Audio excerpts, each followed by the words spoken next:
Welcome back to the channel. Today we are out in my garage because we're doing something a little bit different. Sometimes you go looking for a new project, and sometimes new projects look for you. And that's what happened now. So I'm trying to clean out this garage so we can get to work in here and get my car parked for the winter, get the darkroom going, all that sort of stuff. And we had a small accident. My mother-in-law had purchased a while back several bags of this 50-pound per bag play sand for like a sandbox for kids to play in. And so we've had a few of these stacked up in the corner just for the last few years. And somehow a hand saw fell off the wall that was hanging above it and sliced through a couple of these bags. I could just deal with it later, but honestly, that stuff's just going to get everywhere, and I didn't want that to happen. So I thought, well, let's do some sandbags. So I need some sandbags for the studio, put on top of C-stands, boom arms, all that sort of stuff. So it's something I've just procrastinated in doing, but now we're going to do it. So what I got from B&H are some of the 5-pound sandbags. I have a 6-pack kit, and some of the 15-pound sandbags. Again, a 6-pack.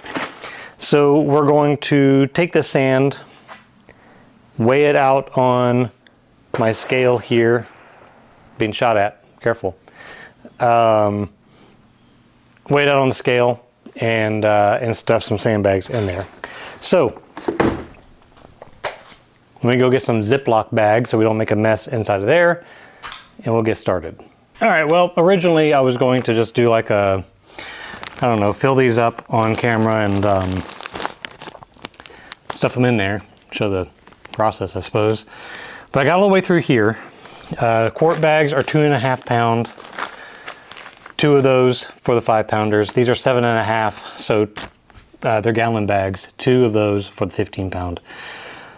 But this sand, as I'm weighing it out, is super wet. Like, can make a sandcastle kind of wet. And even now, there's moisture like evaporating in these bags. And I find that problematic. Because I don't want to do this twice.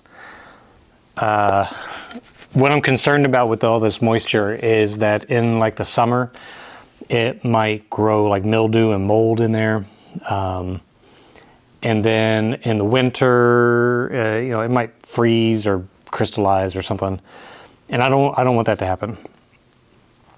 So I've had these open for a little while, and like the surface is getting drier, but it is compact sand down there, and that's a problem. So we're going to figure out something else to dry these out. All right, we're in my kitchen. Having the bags just open out in the driveway in the sunlight probably isn't going to work. It's warm out, but it's kind of humid, and clouds are kind of taking over the sun. So dishwasher's going, so you might hear that gurgle. While that method may work, I think it would just take forever. So what we're going to do instead is we're going to try baking it. It's just sand. It's not going to do anything. We're just going to put it in a 350-degree oven. I don't know, like 10-15 minutes, I think, should do it. Get all the water vapor out, and that's it. So got 3 baking sheets. I'm going to line them with aluminum foil just as a barrier because we've got to cook on these at some point. And I'm fairly certain a 2.5 pound bag is going to just make a nice little layer on there. We'll stick it in there, dry it out, see how it does. So check you back in about 20 minutes. All right, so we got it out of the oven. We let it cool down a little bit so it's not going to be so hot it'll melt our Ziploc baggie. So let's see if we can get this back in there without too much of a mess.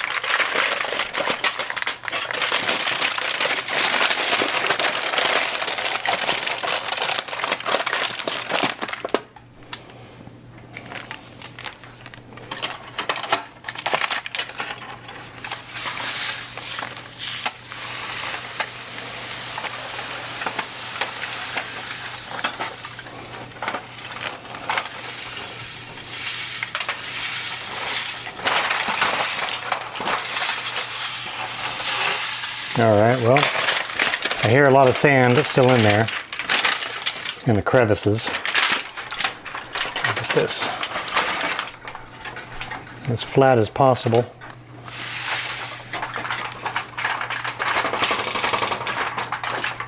All right.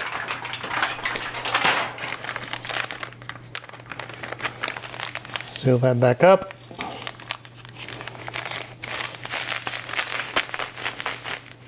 Yeah.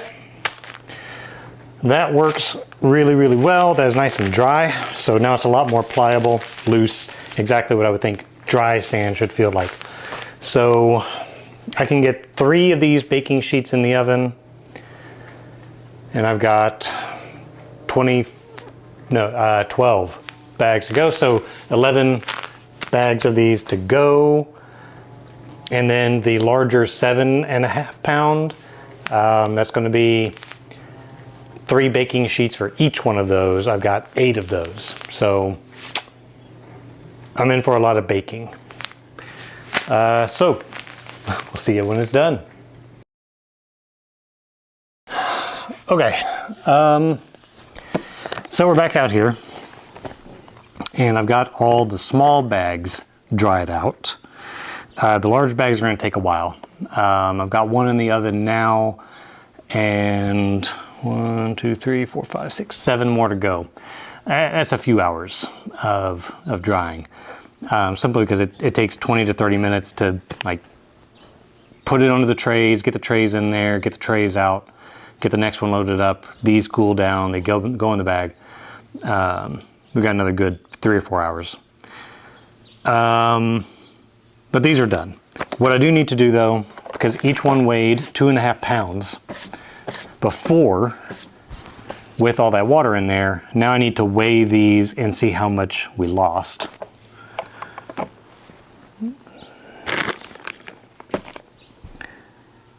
.4. Yeah, 2.4. We only lost 1/10 of a pound. So with the weight of the canvas, let's see.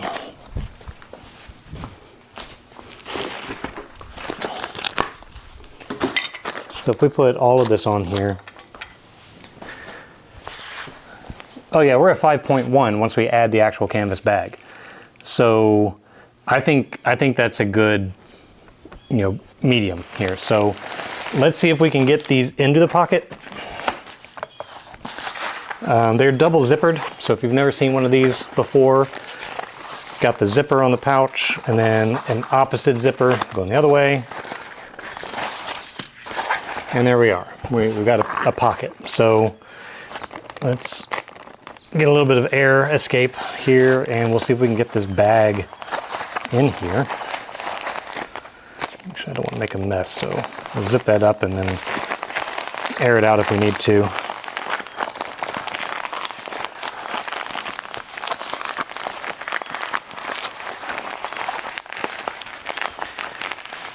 Don't want to puncture anything.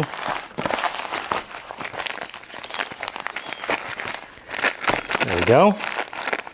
Okay, I'm going to let the air escape.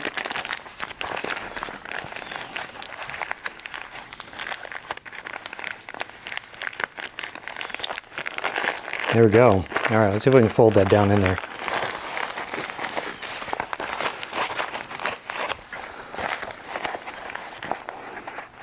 Okay. Zip the inner one. Zip the outer. There's like space up here, so we should be able to get that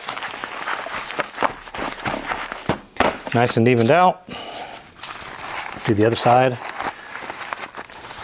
Outer pocket, inner pocket, still getting shot at.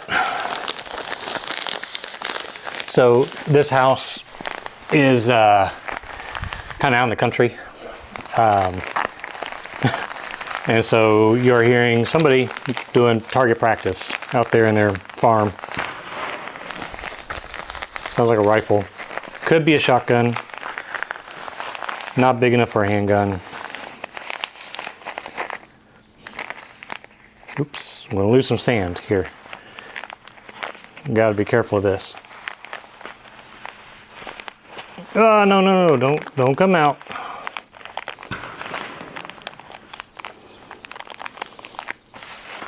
We're losing sand. We're losing sand. I mean, we can lose 0.1, right? So, make sure that's sealed.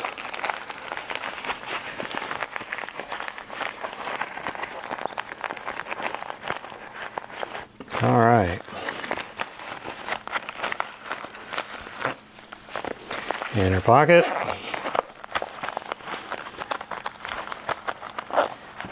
Nope, inner pocket. There we go. Get the zipper tucked. The outer zipper. And there we go.